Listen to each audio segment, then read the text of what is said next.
Hey guys, and welcome to the studio, welcome to the harbor. As you know, I'm reconstructing the upstairs studio. A big mess still, but halfway done. And the B studio with the vocal booth is nice, clean and neat again. And I would love to use this video to share my knowledge, the stuff that I've learned building two studios, and I've built one before those two. And the couple of hacks and tricks that you can implement in your studio, home studio, that will instantly improve the sound of it. Very simple stuff, very effective. So let's go. In my mind they'll stay. So welcome to the A studio. By the way, I think I need a new name for the studio. If anyone has a suggestion, let me know in the comments. Still under construction, still not covered, still all of the cables there, ceiling not done, the front wall should be here. It's not done, but all of this is happening in the next couple of weeks. If you're interested to follow along, just subscribe. If you're interested to see how I built everything that is here already, I'll link down below a playlist with all of the studio construction videos. Today we'll talk about things how you can improve yours with no money or absolutely almost no money, very easy and instantly. And the first thing that comes up is it doesn't cost you anything. It just takes you 20 seconds to 2 minutes, and that's actually speaker positioning. You see right here is the sweet spot in the middle of the desk. That's where I'm sitting, and I have the speakers left and right all same distance. I still see this in way too many studios, just wrong. A lot of people just have their speakers right in front of them on the desk. Don't do that. Get that triangle, all sides the same. If you have smaller speakers, get closer and put them less apart. If you have bigger speakers, more distance between the speakers and you and the sweet spot. Then of course, angle the speakers towards you. I usually do it by sitting at the sweet spot and then looking at the speakers. And if you can see the same amount of the inner side of the speakers, you know they both have the same angle towards you. Then also really important is the height of the speakers. In general, put the tweeter on ear level. If it's a little above, a little below, it doesn't matter that much. But don't put, again, your speakers on your desk and have the tweeter face your chest. It just sounds bad. You're spending a lot of money on speakers and don't get all of the frequencies towards your ears. That's just wasted money. If you have a 3-way speaker system, 4-way speaker system, it might be a little different. This really depends. You have to read the manual. It will give you the center, the sound center of your speaker. For example, with my speakers, the center isn't actually right here in the middle of the tweeter. It's between the tweeter and mid driver right here. So please, if you're watching this video, stop it really quick, stand up, reposition your speakers to put them into that triangle with the same sides everywhere and everything, ear level. You'll hear an improvement, definitely, a big improvement. You could also just really quickly just stand up and listen to your speakers from above a meter or go down. It changes the sound of them.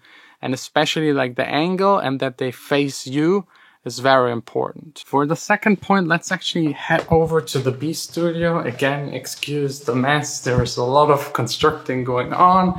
For example, this room right here is just pure toxic. But just give me a couple more days or weeks or months, but I'll get there eventually. The little B studio, that's where I used to make music all the time. The speakers here are on stands that are very, very inexpensive. You can buy them at Thomann Music Store, whatever is available. I'll also link some down below in the description. They were just 30 bucks a pair, or maybe 40, 50, I don't know. The price might have changed, but it's don't even think about it. Just get it. Because it's compared to what your speakers cost, just a tiny, tiny fraction.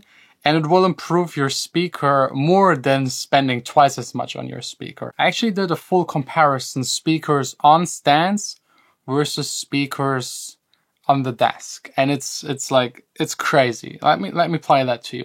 It's an old clip in my old studio, but it still will show you how much of a difference it actually makes.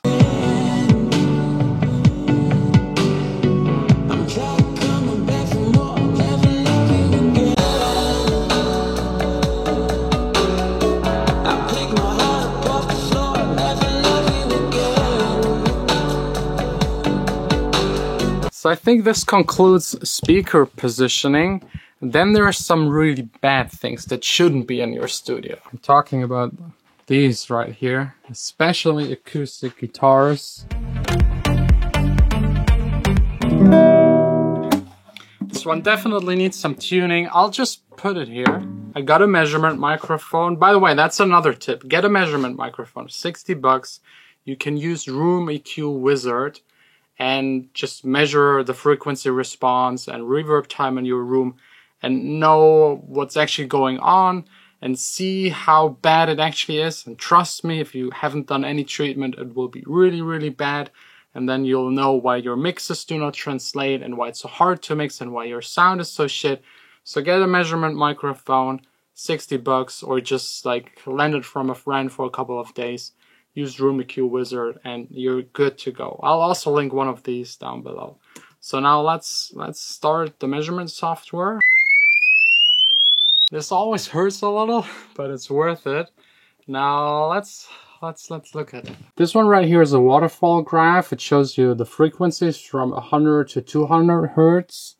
And these right here, that come to the very front, these are long sustained reverb decays that are just simply caused by the guitar. I mean, just me clapping,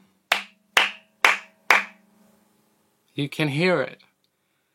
Like, I know so many people, and if you ever see someone do it, I mean, even me talking, you can hear it like picking up my voice and emphasizing it and just making it longer. This body is a resonator, but if you ever see anyone having an acoustic guitar without dampening the strings in their studio, just take it and put it somewhere else. It just ruins your sound. Even some people put it like on the wall, which makes it even worse. Some even in the first reflection point, left and right, or on the back wall. These shouldn't be in a room where you make music. Yes, put them in here, record them, get them out of the room again. That's why they're always standing down in the vocal booth. But even if we record someone singing, we get them out of the vocal booth. They're just there because right now everywhere is a little bit dust and they're safe in the vocal booth. And honestly, this effect, like everything in your room, affects the sound. Your table, like that's why this desk right here has an angle. The angle makes sure it doesn't hit my ear, the reflections of it. We have everything absorbing, like left, right, back wall is like 40 centimeters of absorbing material. So the sound goes in there, goes through it, then there's an air gap of 40 centimeters, bounces against the actual wall of this room, bounces back again through the material again, and almost nothing reaches me here again, so I can hear the direct sound of the speakers. But again, that's overkill for most people probably, but if you have like spare money, before you buy speakers that cost instead of 500, 1,000, maybe think about doing the room acoustics, installing absorbers at your first reflection points, ceiling, back wall, very important, the corners as well. But let's maybe do another quick measurement without the guitar in the room so you can actually see the difference and really trust me. If we go now to 1000 hertz, you can see even more of these spikes, all created by the guitar, and without it, most of them are gone. So next up, a little bit of music making for the next couple of hours. I'm working on a new song. My last song, Underwater, was just finished 2 days ago. Now I'm trying to find a good label for it, and we'll measure what actually the monitor does, because it's right there in between the speakers and you. It affects the sound, but how much I've never actually measured, so we'll do that.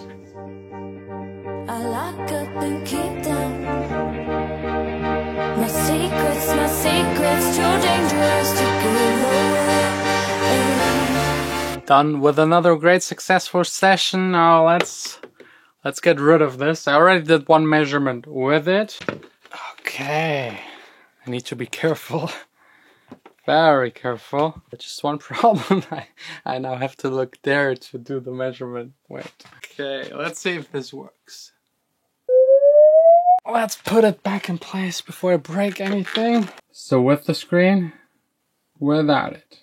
And you can clearly see that in the mid frequency range, we have less of these ups and downs, so less reflections. It's not a huge difference. I can't really hear it while producing.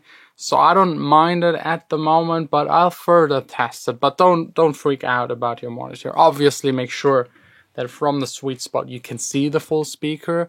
If you have like a very wide screen curve that you can't even see the speaker, then yeah, maybe get another monitor or put the speakers more apart and you further back in the room.